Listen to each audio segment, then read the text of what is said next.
Our talk tonight, Freshwater Mussels, Hidden Gems in Our Rivers. Sarah Douglas is our speaker.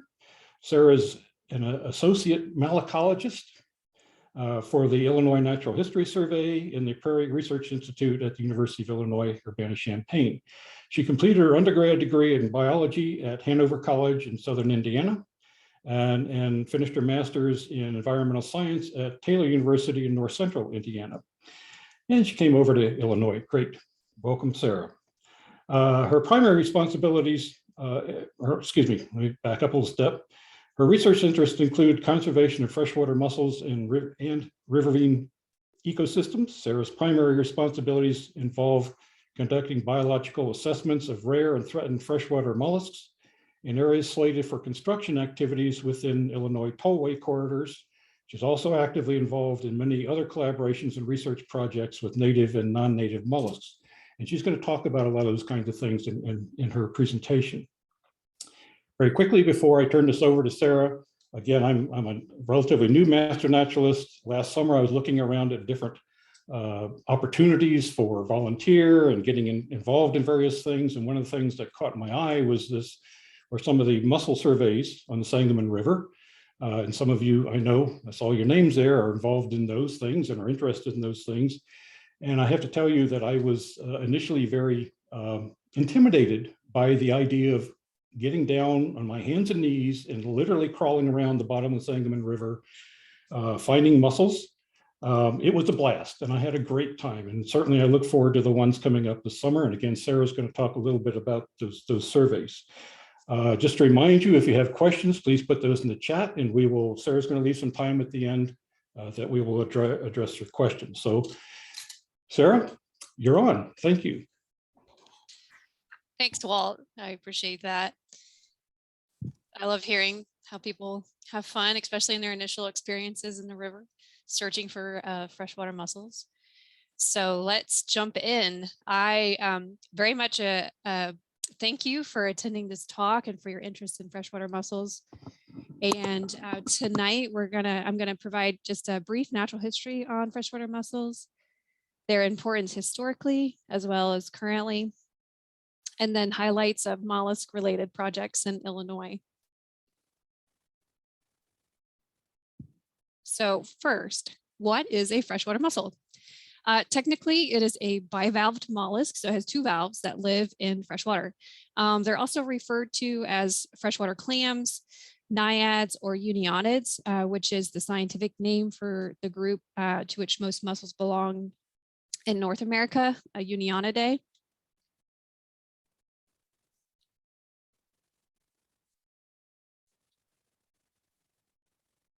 One of the most unique aspects of a mussel's natural history is their life cycle.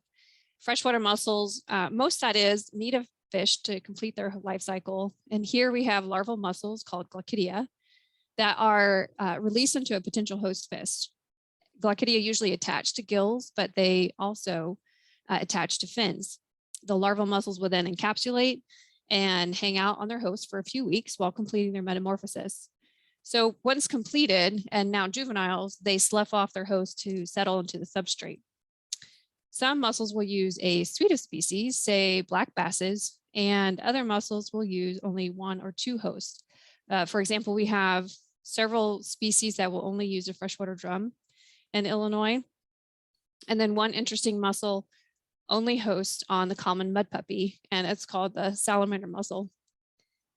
This is the only known mussel to host on an amphibian. And then there are several species who can use many different fishes as hosts, and those are referred to as host generalists. So on the next couple of slides, we'll look at some of the life history strategies on how mussels may attract their host.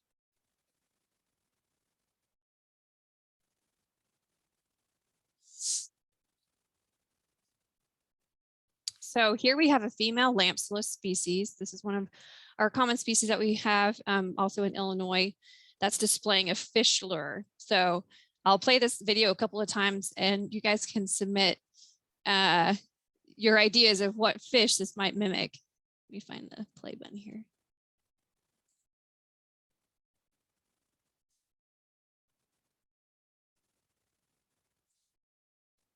So one more time. Now the gray mass that you see here is the swollen marsupium where the Glaucidia are being held.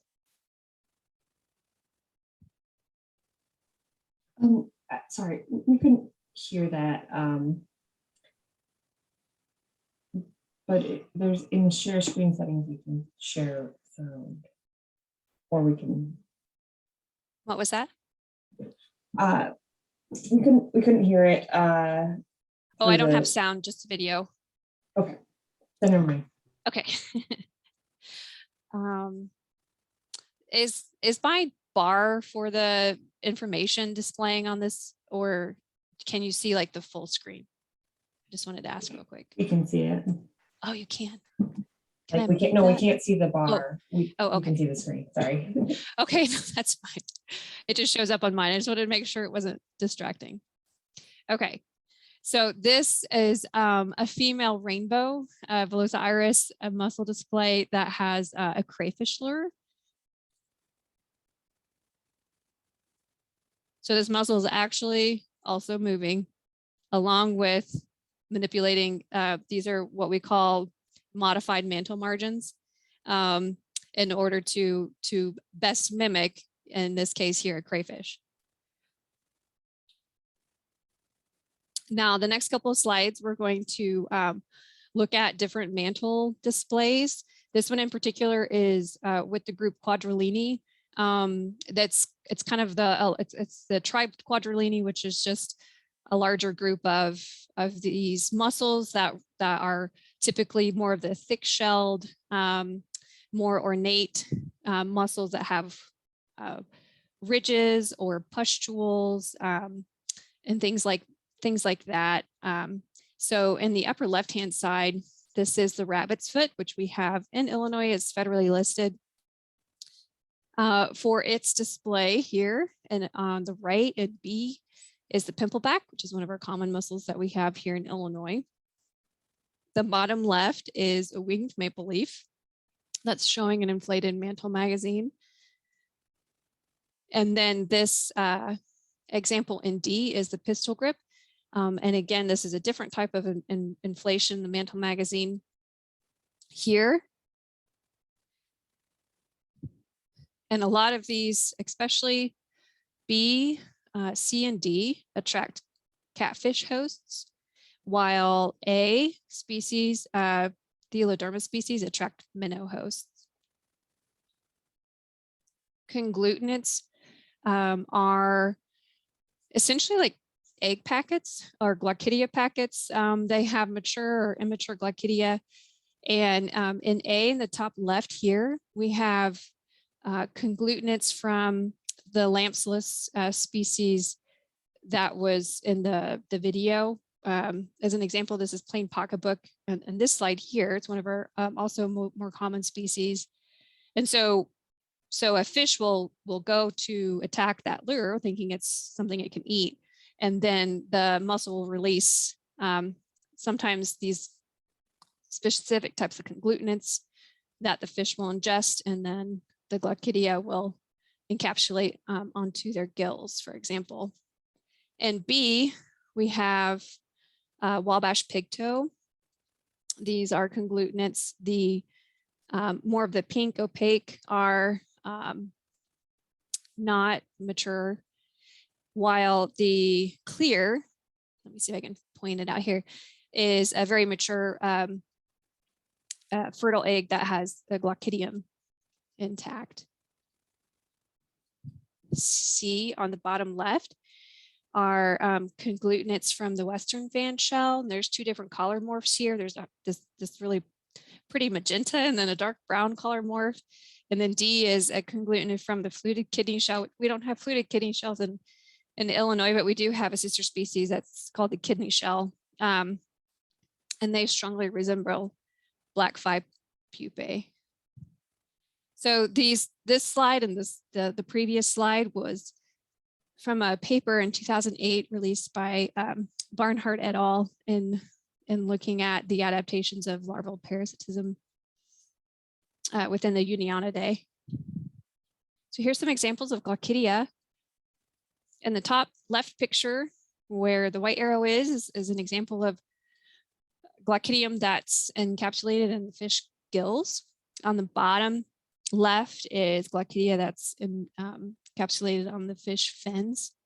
And then on the right-hand side, the black arrow, all those little white specks, that's Glaucidia that is being brooded within the, it's called the marsupium, which are specialized chambers within the gill structure of the freshwater mussel.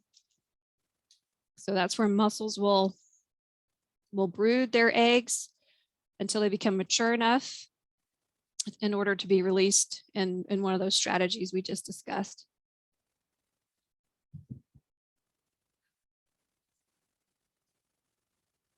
And then we get these beautiful babies. Juveniles, sometimes they're old enough to be considered subadults. This is 11 different species that we found in one survey, which is a very rare occasion, but you can just see these little beauties. It's a little bit easier to tell their age when they're this young. Mussels will lay an annual ring similar to a tree. On the outside here, like for example, this is a three-horned warningback. This would be year one and it's growing, its second year growth here. And then another example would be, these are two lines that's laid really close together and then you see a lot of growth here.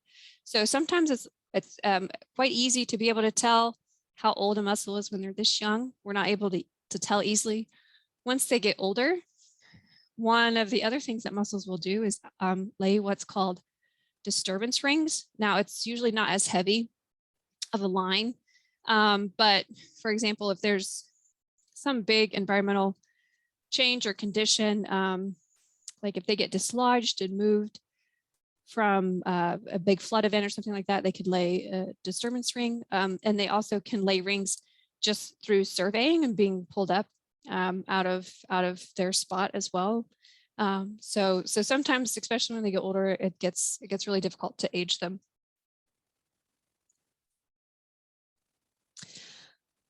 Mussels are filter feeders. We affectionately refer to them as livers of the rivers. So what does this mean? Well, mussels will filter water through their bodies to feed and breathe. They filter out suspended particles in the water. So detritus, phytoplankton, zooplankton, diatoms, bacteria, other microorganisms are all filtered out of the water by mussels. And then some combination of those are used as food for the mussel. Now there's growing interest in using the natural filtering capacity of mussels to pre-treat water for human use.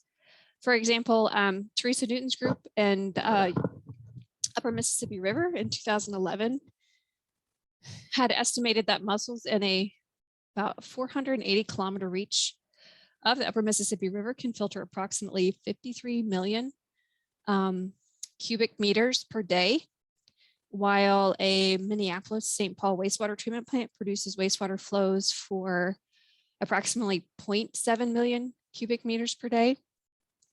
So this interest extends to using mussels and other freshwater bivalves to also selectively remove disease organisms or contaminants from water supplies. It's a really rapidly growing area of inquiry.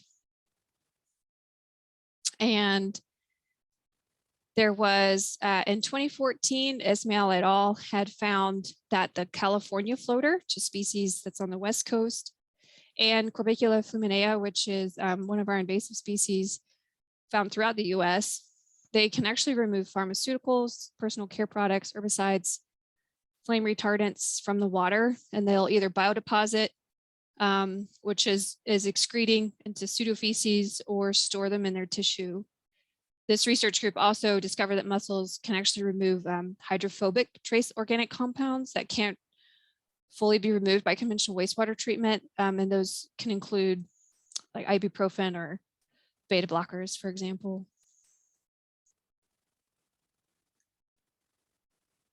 So the importance of freshwater mussels. Well, humans have harvested freshwater mussels in North America as early as 10,000 years. Prehistoric peoples ate soft tissues, and they used shells to make a variety of tools and ornaments. In the Pacific Northwest, mussels were harvested extensively for food by Native Americans well into the 20th century. Additionally, we have the pearl button industry that occurred from about the mid to late 1800s to about 1945. It became very prominent in Illinois. The Illinois River was considered one of the most productive mussel streams per mile in the US. Hundreds of local rivertown residents became part of the mussel industry. They fished for mussels and cooked them out using a variety of tools and techniques. So on the bottom left-hand side, you can see a mussel harvester. This was in Pearl, Illinois, using a braille to catch mussels. And then on the top-hand picture, you can see this big pile of shell processing. And then in the bottom middle here, this is an ebony shell after button blanks were cut. And then these blank sizes were measured by what was called lines. So blanks cut from this shell, for example, were approximately 20 line, and these would be used on a dress or a jacket. On the upper right-hand side, this card indicates a small size line 16, and these buttons were suitable for children's clothing. So there's a lot of really great information at the State Museum website. It is a really cool virtual tool with tour, with this information on prehistoric use, and then also the button industry in Illinois. And then from 1960s until present, we have a cultured pearl industry.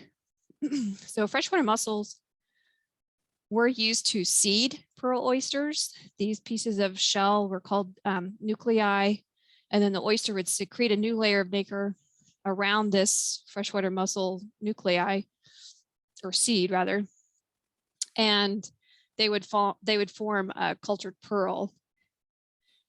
Most of the freshwater mussel nuclei were shipped to Japan, where the main demand had occurred for the cultured pearl production. And then next we have the freshwater cultured pearls. And the first experimental US freshwater cultured pearl farm was established in Tennessee by John Layton-Dress in 1963. So here's some pictures from that production in the Tennessee River freshwater pearl farm. The top left is the three main commercial species. We have three ridge here, ebony shell, and washboard.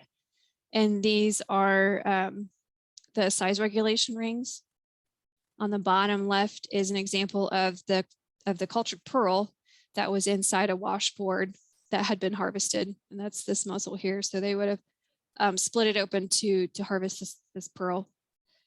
And then on the upper right is a display box of the various shapes and sizes of a freshwater pearl.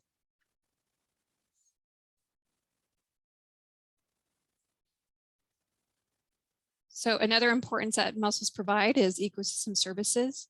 Many of you might be familiar with the concept. In brief, ecosystem services are benefits that humans derive from ecosystems. So some of these benefits that mussels provide are, for example, biomass. They can exceed all other benthos by an order of magnitude. And these dense mussel beds can provide riverbed stability. They have greater effects on nutrient cycling also. As an example, they're natural biological filters. So we've discussed previously a little bit about their filtering impact, but additionally, the deposition of filtered materials and dissolved nutrients can increase food availability for other organisms. Next, they can provide spawning habitat or shelter with their dead shells.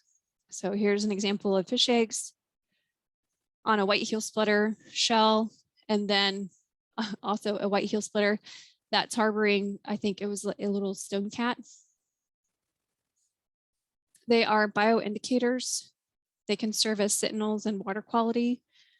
So they're really great consideration for fish and mussel kills that happen in their significance and what's that happening with a stream. Next, they can have great economic significance and the potential for that. So in this example here, the city of Philadelphia and several organizations had committed to creating a large-scale mussel hatchery which is expected to bring millions of baby mussels back to the Delaware River. The leading biologist with this project has stated that, you know, each animal is expected to filter approximately 10 to 20 gallons of water a day. And so the premise is that using these living organisms, another partner here, the Philadelphia Water Department, is considering what they're calling blue infrastructure to help them also do the work in cleaning the water as Philadelphia gets part of its drinking water from the Delaware River. So a lot of real fascinating potential there. They are a food resource, often for muskrats, otters, raccoons. So here's an example of a thin-shelled species. The fragile paper shell had been predated. This was, I think, during the drought year. They were easy pickings. Someone had quite the nice meal. And then other effects on aquatic macros. This is pretty interesting of just considering other effects on benthic density and community structure. So here's an example of a leech. There's been a little bit of research about that of like these big leeches preferences towards mussel shells. I'm pretty sure this one had babies under it. So it's like an anecdotal observation, but I've seen that multiple times in the field, these big leeches just hanging out on a mussel shell. Live mussels, that is, too. Okay, next, let's highlight their importance in terms of conservation value. So freshwater mussels occur worldwide except for Antarctica. And Unionidae, the main group of mussels that I've been talking about, are here in blue with over 600 species. And then we have over 800 currently recognized species. But primarily in North America, we have Margaritiferae and Unionidae present.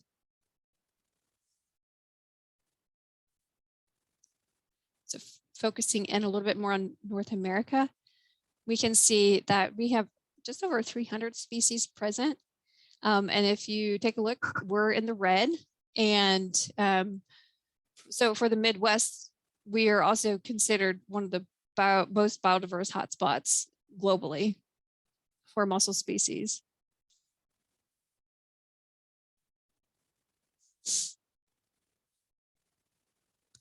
So with that, let's highlight their importance in terms of conservation value as well. So this was, or this graph on the right was a report, the status of biodiversity of the United States in 2000, that I couldn't find any other more recent update that was comprehensive like this. But if you'll notice, freshwater mussels is right at the top as far as being the most imperiled group of animals in United States. In this case, this was in the United States focus. And if you look at the next 1, 2, 3, 4 taxa groups, they're all freshwater. So we have, you know, of these imperiled species, our top imperiled species are all freshwater species. And then this picture on the left was just a pretty picture of one of my favorite mussels, the rabbit's foot, that we have in Illinois.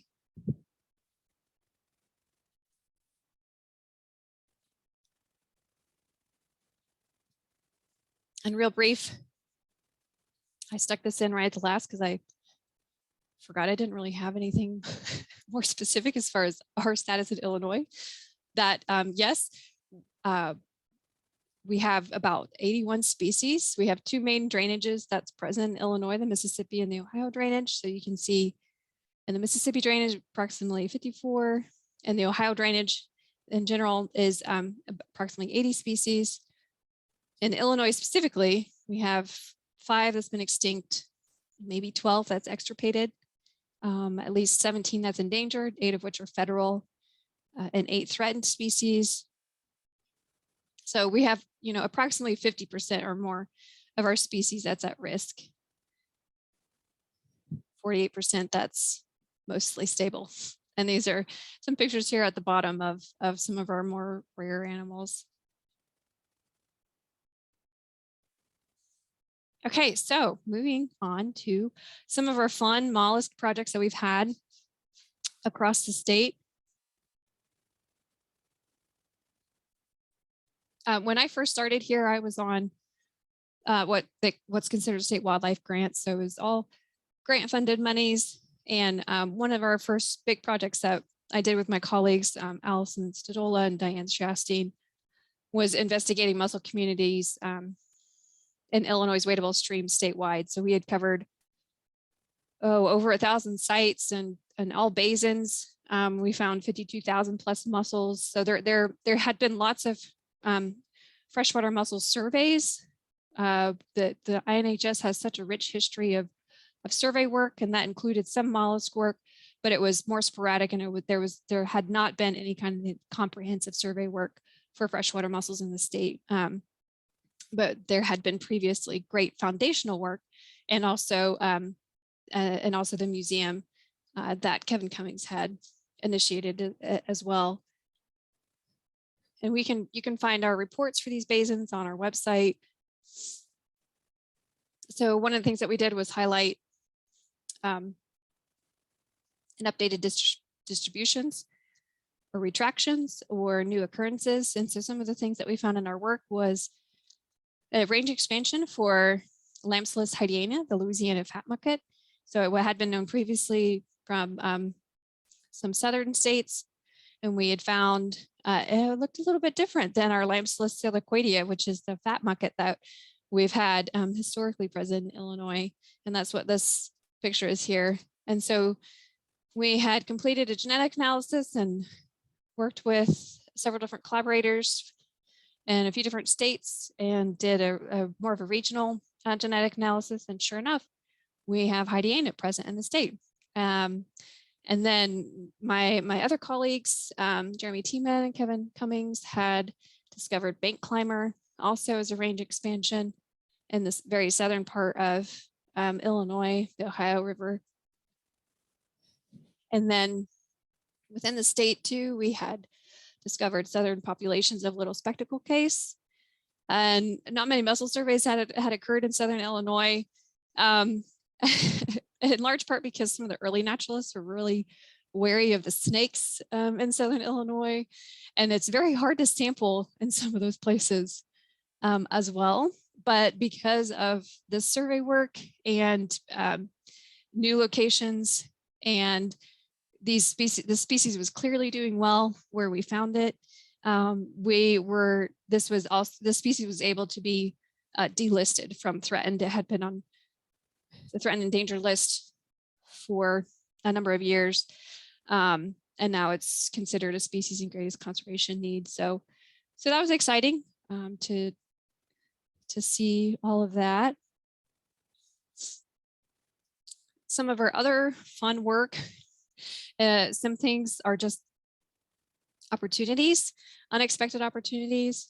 For example, 2013, INHS and Department of Natural Resources and Fish and Wildlife staff, we were able to go survey in the Mussels pool in the Illinois River following a drawdown that had happened when there was some of that really major flooding.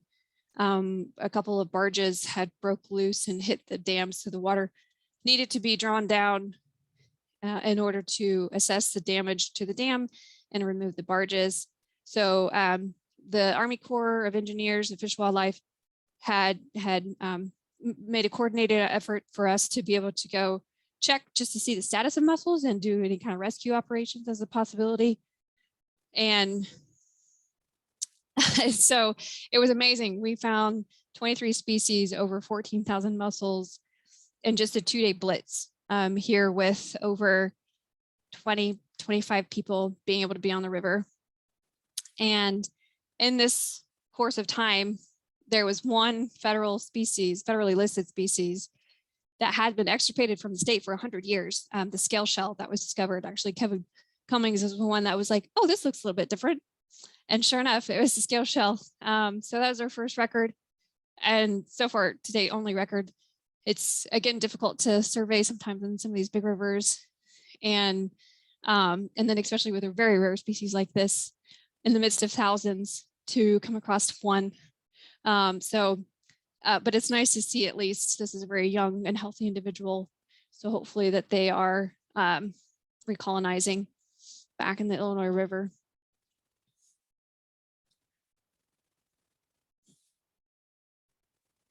Some of the other aspects that we've been able to do with survey work is predicting species richness and historical distribution models. We have a few different papers and reports on that, and then updating mussel species for the Illinois Wildlife Action Plan that helps guide research and directions for mussel species in greatest need of conservation, for example.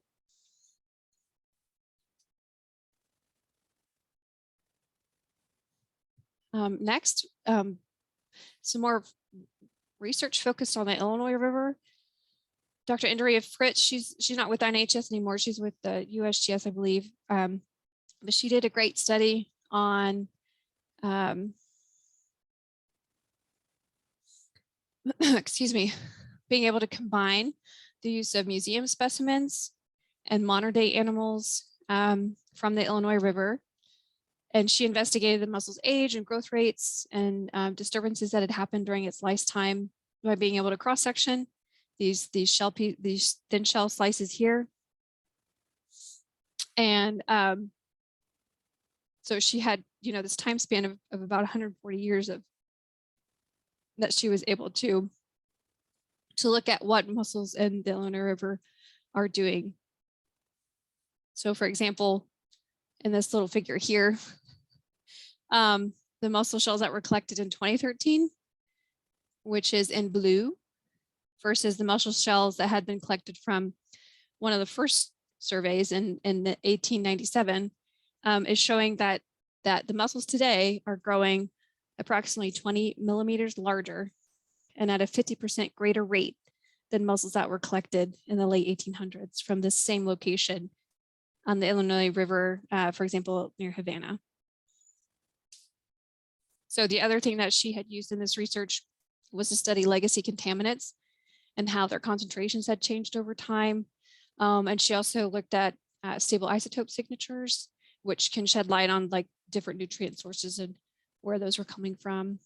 One of the other things that we had looked at too was Glaucidia presence on the Illinois River fishes. So the native fishes versus the silver carp was something that we had looked at early on to see whether silver carp might be acting as a sink for Glaucidia, whether they were attaching and then not transforming.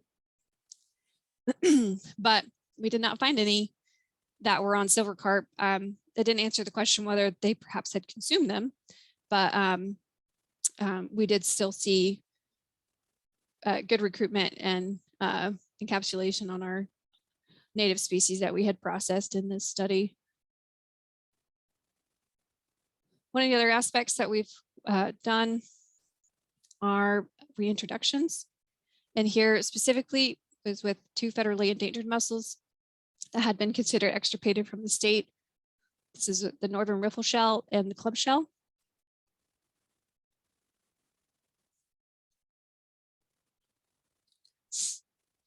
And our objective is to establish viable populations. And well, overall objective federally is to establish viable populations in 10 separate river basins throughout its range. And the Vermilion River over in Vermilion County was selected as a pilot watershed to help assess translocation success. So this picture on the upper left is of a bridge over the Allegheny River that was being replaced in, I think, 2018. And the way that they had to deconstruct this bridge essentially would be like dropping it straight into the river and taking it apart. And this was a very well-established, highly diverse mussel bed present there. So it was an opportunity that they had to translocate these animals anyways. And so we were given the opportunity to be able to translocate these animals to Illinois. Some of these animals went to Indiana and Ohio, elsewhere in Pennsylvania. So we mark and monitor these animals to assess their growth, their survival.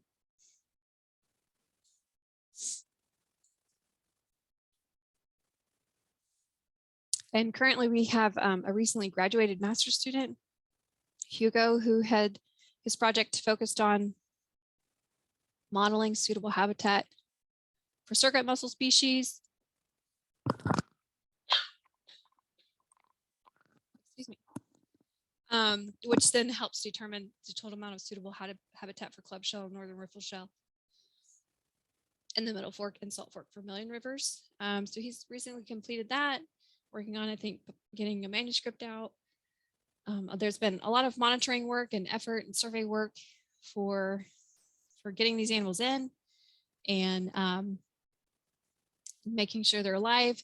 And then just about now, we will be able to see, which has been about a decade or less, are hoping to see if there's any recruitment, natural recruitment happening. So I think between this summer, if we have opportunity, and next summer, to try to go and look for any juveniles, anything that's not tagged that looks really young, would be a really great indication that there's possible recruitment happening from these translocated animals. So as was mentioned in the introduction, I work primarily on the tollway contract and doing survey work around construction activities that might be present in tollway corridors. I have colleagues here on the bottom left is Allison Stola, who does similar work for Illinois Department of Transportation when there's road work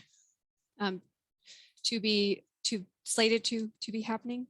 And so they'll go do surveys and move mussels out of the way of the construction that would be happening that might impact the stream.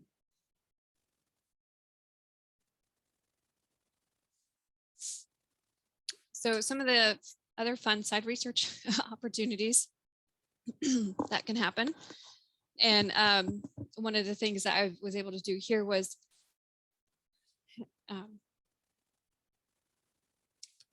start a long-term monitoring research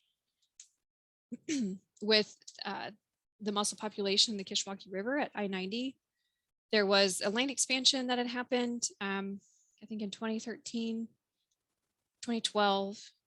So we had done some previous survey work and survival analysis for a few years regarding that lane expansion project. And then in August 2015, I had initiated a population study to monitor upstream and downstream portion of where the Kishwaukee River crosses at I-90. And so one of the objectives is to evaluate the mussel population dynamics using this long-term capture, recapture study design. So we mark, I have some animals that's pit tagged. As you can see here in the black sandshell picture, this is where a little transponder tag goes. And then we are able to monitor these pit tagged animals using these handheld antenna units. We have a big survey effort and tagging party annually to record growth and survival and other kinds of measurements. And so this study has been going on for about 7 years and probably go on for another 5 years.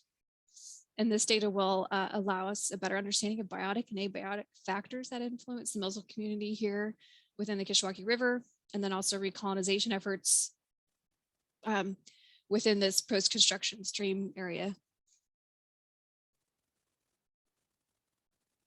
And that leads to another long-term monitoring research that was just implemented last year in the Upper Sangamon River and the community science in action. This was so fun. So historically, the Upper Sangamon River basin in Illinois supported about 48 species of freshwater mussels,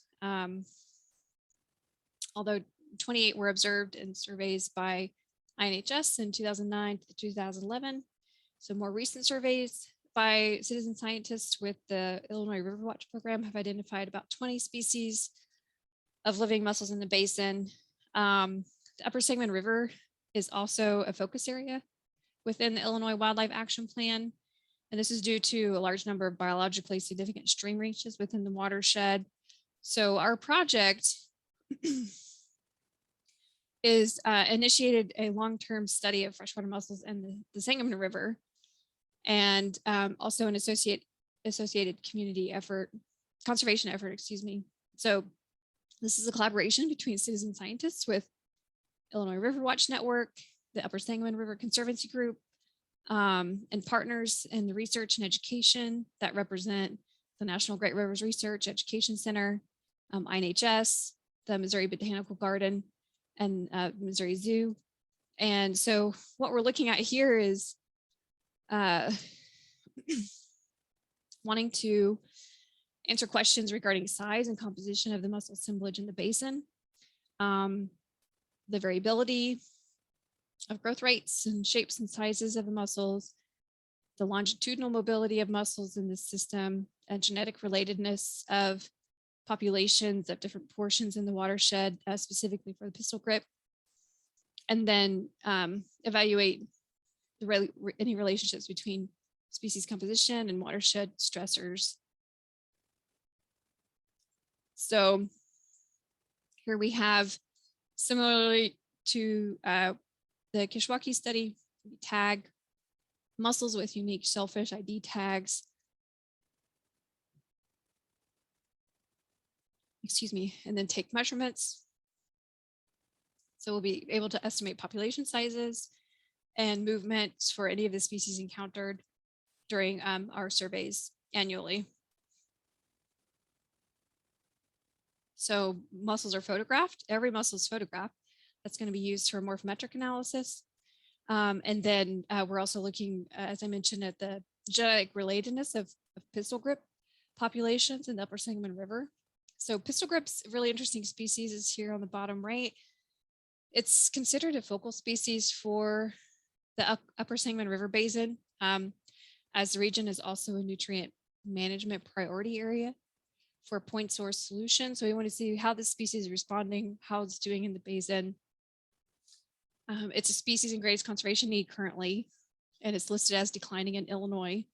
And it's also listed as declining in surrounding states, or some states have it listed as threatened, I believe. And lastly, so we couldn't do these kind of survey efforts without enthusiastic community support. The ability of this program to impact the long-term conservation of freshwater mussels will be enhanced by bringing local community into the scientific process, engaging them as partners throughout the project. So we welcome and love volunteers. So check with Master Naturalist program this summer or the Upper Sangamon River Conservancy for these mussel sampling opportunities in the Upper Sangamon River this summer. And then lastly, we have a few other long-term studies in Northern Illinois that colleagues at Shedd Aquarium have initiated, and then others in County Forest Preserve or conservation districts, such as the DeKalb County Forest Preserve District as well. And a lot of these studies have really been initiated within the last 5 years. We have only one long-term study in the Embarrel Basin that's been going on for approximately 20 years, I think.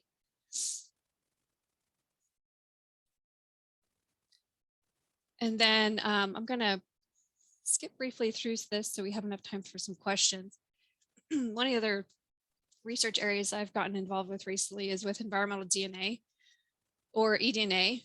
And so these methodologies are being used as a survey tool to help detect invasive and rare freshwater species. What is eDNA? Well, it's genetic material that's just left from an organism that's, can be captured in water samples. And then these water samples are filtered, processed, and then we can either do a species-specific approach or a multi-species assemblage that is then used to detect the presence or absence of species from these samples that get processed. And so here, my colleague Jeremy Tiemann and I helped with investigating how stream flow may impact eDNA we found in this study, Corbicula was a target animal because we knew it was present. So we knew it would get eDNA here. So we looked at, so the results of this study real quick was that higher stream flows did decrease eDNA concentrations, and that floods can produce false negatives or non-detections where we knew that Corbicula for sure were relatively common. So this just help us be able to have good field application where don't go sample when it's flooding or when it's high flows. If you're trying to find a really rare species in particular is one practical application from that research. Next is the second study I've recently started pursuing with our native mussel species, the salamander mussel, and its host, the common mud puppy. Beautiful little critters. And here's an example in the middle of salamander mussels that's being propagated at Genoa National Fish Hatchery in Wisconsin for some of their restoration efforts there and in the Mississippi River. And so part of this study is determining the presence of salamander mussels. They're really hard to find because they're really tall, really small, and they like to hang out where mud puppies hang out, which is usually under slab rocks or tree roots, and very easily opportunities to miss in a standard survey. So trying to employ eDNA to detect where these mussels may be, and then to be able to follow that up with standard ground truthing surveys. So this work is ongoing. And next, a little bit of work with our invasive mollusks. We are keeping tabs on 3 different types of Corbicula that we have now in Illinois. Corbicula is one of the most common and successful aquatic invasive species to North America. So prior to 2015, there were 2 predominant species of Corbicula, Corbicula feminea, which is form A, and form B, Corbicula largicellarii. And then Jeremy Tiemann and myself discovered this new form in the Illinois River when we were trying to survey for scale shell, actually. After we had found that in 2013, we went in 2015 to try to do some surveys and discovered this instead. So we've been trying to track and monitor where this particular Corbicula is expanding, where it's popping up across the United States. And a lot more research and interest is continuing with Corbicula in the US and globally.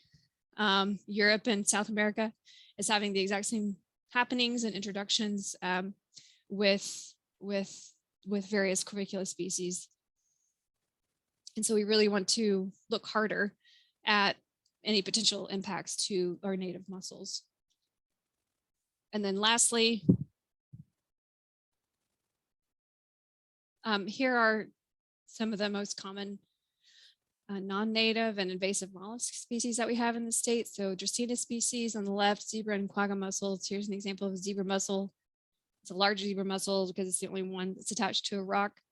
On the upper right is Corbicula species that this can be seen in Chicago region especially, but sometimes here locally. It's just Corbicula makes up the substrate practically here. And then on the bottom right, mystery snails, we have both Chinese and Japanese mystery snails that's present in Illinois. And with that, I would like to just thank and draw attention to other colleagues. We have a lot of fun working together. So Jeremy Tiemann, Allison Stodola, and Kevin Cummings, Rachel Vinzel. Kevin just retired last year, so he is our curator emeritus, and Allison Stodola is the curator, and all of our folks do field work. And here's some examples where you can find more information on freshwater mussels for Illinois, or also in general. So we have the INHS website, Riverwatch, IDNR, a great field guide reference. We have INHS will be putting out, I think, a new field guide soonish, maybe in a year or two. But Chicago Wilderness has a great field guide for freshwater mussels. And then our professional society, the Freshwater Mollusk Conservation Society, has some great information as well.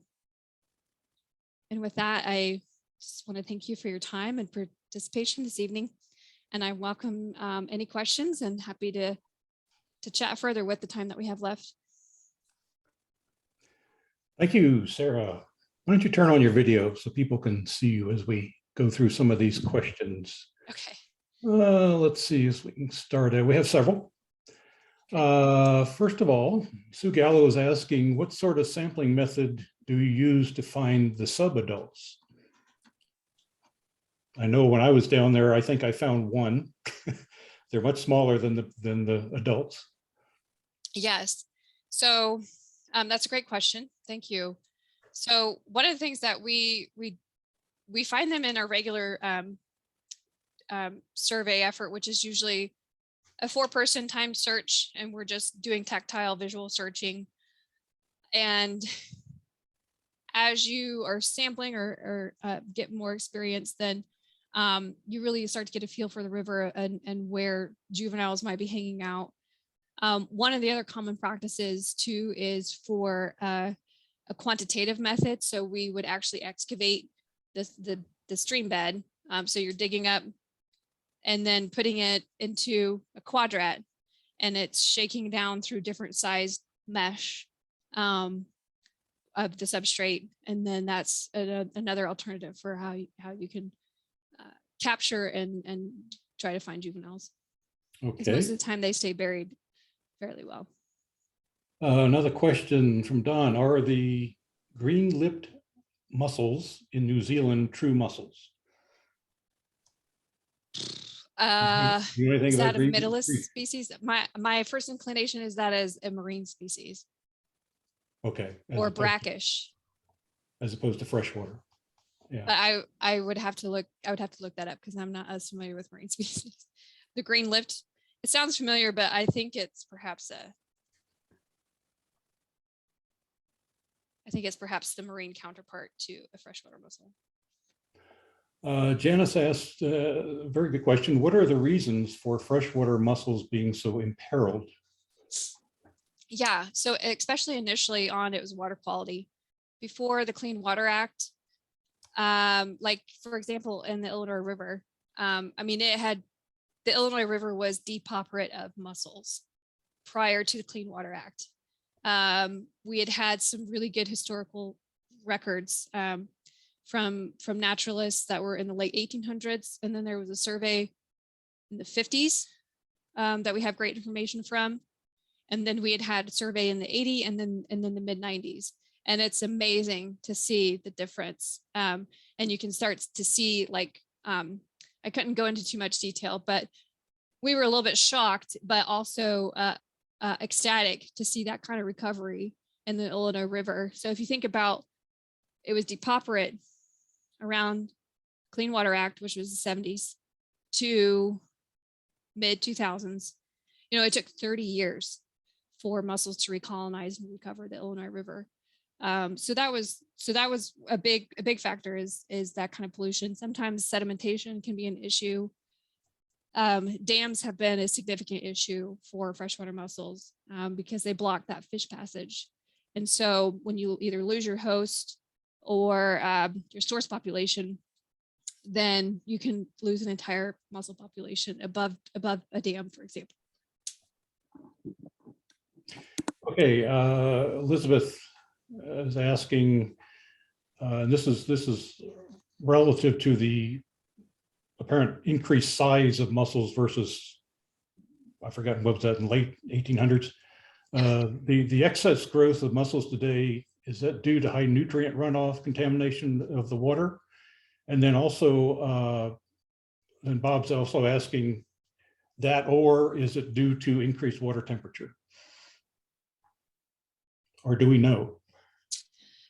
So yes, I think there's definitely an element of the nutrients that we have now in the system. The mussels love it. They're clearly. I would, yes, for that first part, that makes sense logically. It's something that we see too in central Illinois, where there's going to be a lot of nutrients, that and mussels are doing well in some of these ditches here, and that might be for a few different reasons. Water temperature wise, I think that's a question that we're really starting to investigate now. Once it gets too hot, there's a threshold where mussels are going to get too stressed, and that's an issue. And that's more pronounced in drought or low flow years. This question relates particularly to surveying, and you're pulling mussels out of the water. How long can they survive out of the water? Mm-hmm. Yeah, no, that's a great question. So there's some species that are just more sensitive. They get more stressy, so you kind of start seeing gaping a little bit. And usually we don't try to have them out exposed for very long, just a few minutes, or we keep them in water or in shallow trays, depending on what kind of processing that we're doing. So there isn't that kind of too much stress. Now there's other mussels, they're totally fine. They'll clam up and they could survive for 2 days out of the water, just fine. Do wading birds eat mussels? Yes. Probably some of the thinner shelled and small stuff. Those would be the ones that are able to persist a little bit more in some of the soft substrates that you find. That is where the wading birds will pick. I presume they're going more for snails though. But the thicker shelled species wouldn't really be as appealing, I don't think, to a wading bird. Well, certainly, as you mentioned before, certain animals will eat them because you walk along the rivers and you see the half shells. Mm-hmm. I know when we were surveying, we'd always be picking up half shells off the bottom too. Mm-hmm. Let's see, Bob's asking, how is Illinois doing versus?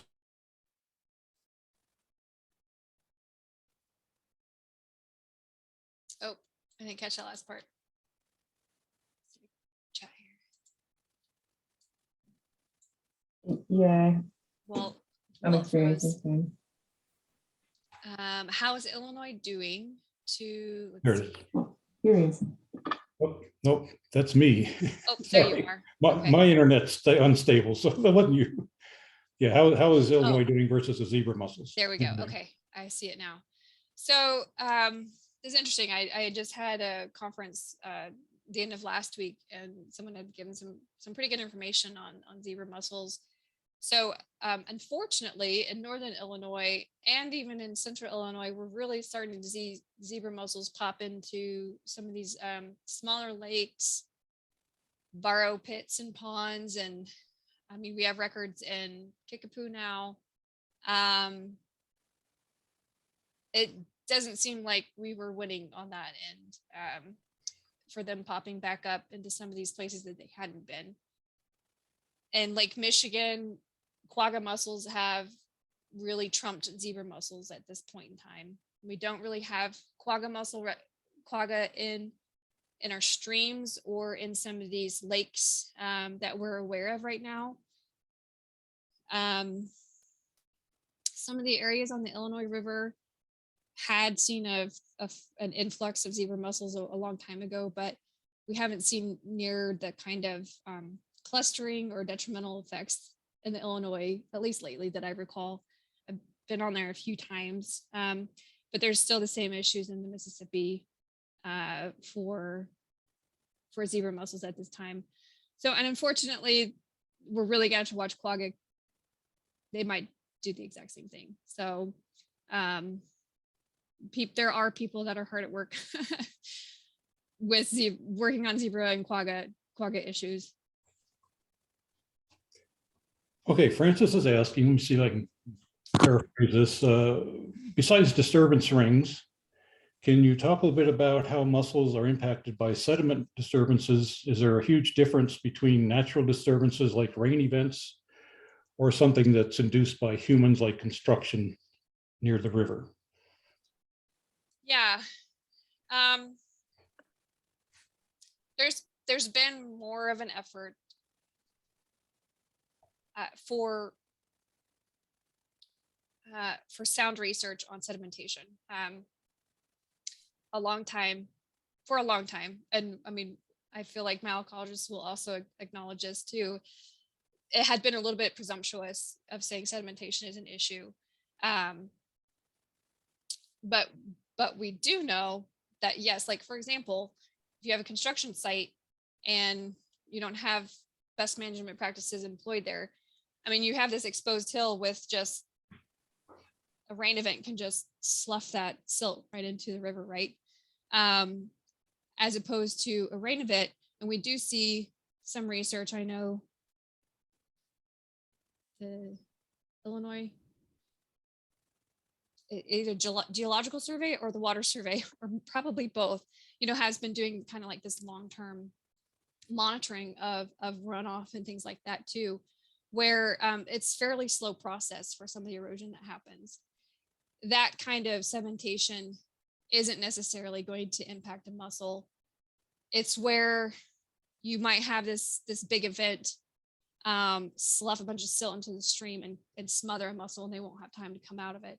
If there's a slow event and you have, so I mean, the substrate changes so much in a river, you have a slow moving sand sludge that comes down or gravel that's shifting.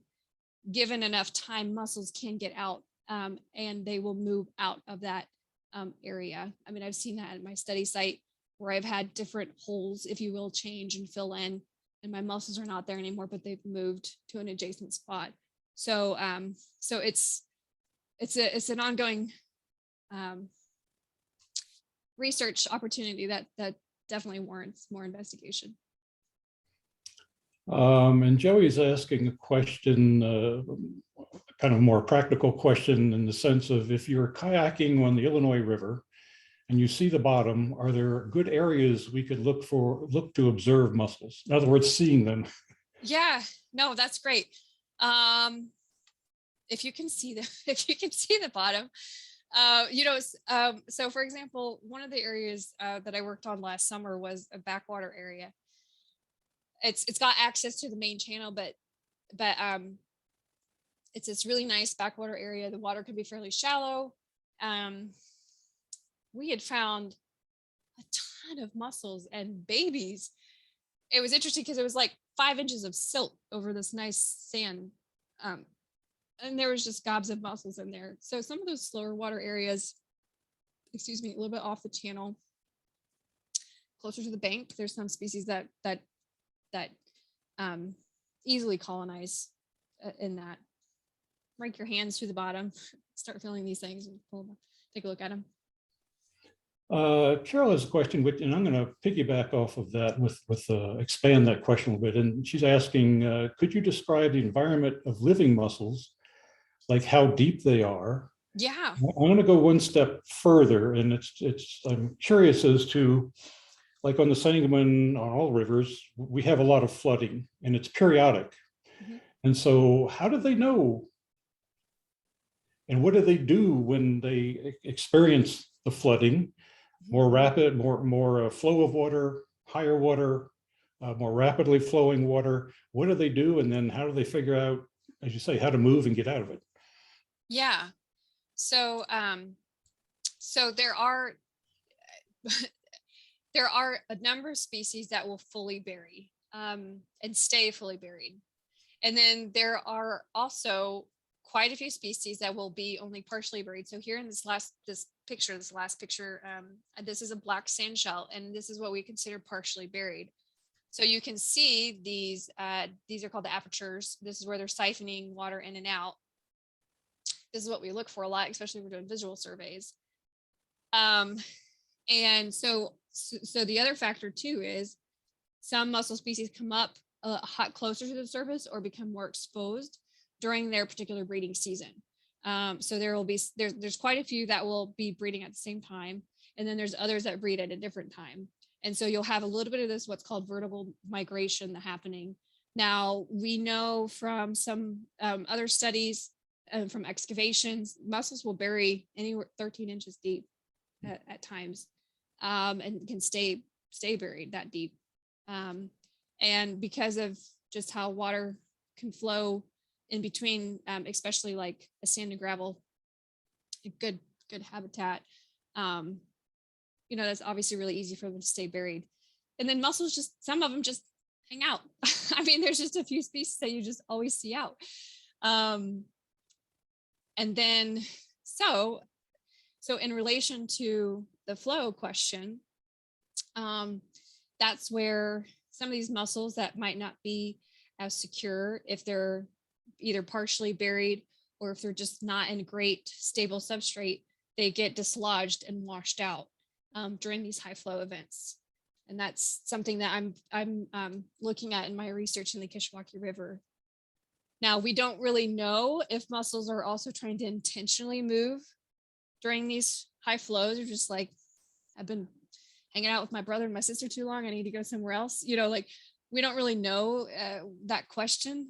But I think for the most part, there's probably a lot of passive movement that's happening with these kind of flow events that will dislodge mussels and move them downstream.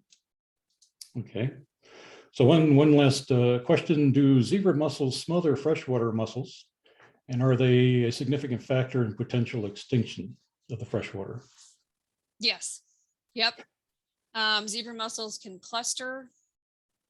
And so on a freshwater mussel, especially those that might be partially buried, and snails, I need to add. So that restricts their food, their maneuvering and being able to actually bury when they might need to bury. So a lot of mussels do bury a lot more over the winter time, and freezing rivers and stuff as well. And yeah, so they can essentially starve a mussel out as well. Yeah. Which raises the question, what happens in the winter when it's really, really cold water? Does it matter? They're all buried and tucked away. That's why we Okay, don't so survey in the winter. I assume their metabolism slows down and things like that. Okay. Yeah. Good. Okay, well, Sarah, thank you very much. It's been very enjoyable. I've heard you talk a number of times and I learned something new every single time. I didn't fully realize how the Midwest is, what did you say, 400? How many species do we have in the Midwest? Something more than any other area on the planet. Yeah. That's quite remarkable. North America wise, and just over 300. Yeah. Wow.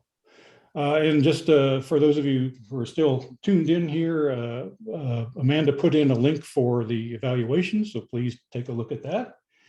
And as far as I know, thank you again, Sarah, and we'll hope to see you this summer, if not sooner. Thank you. Yeah, thanks for the opportunity.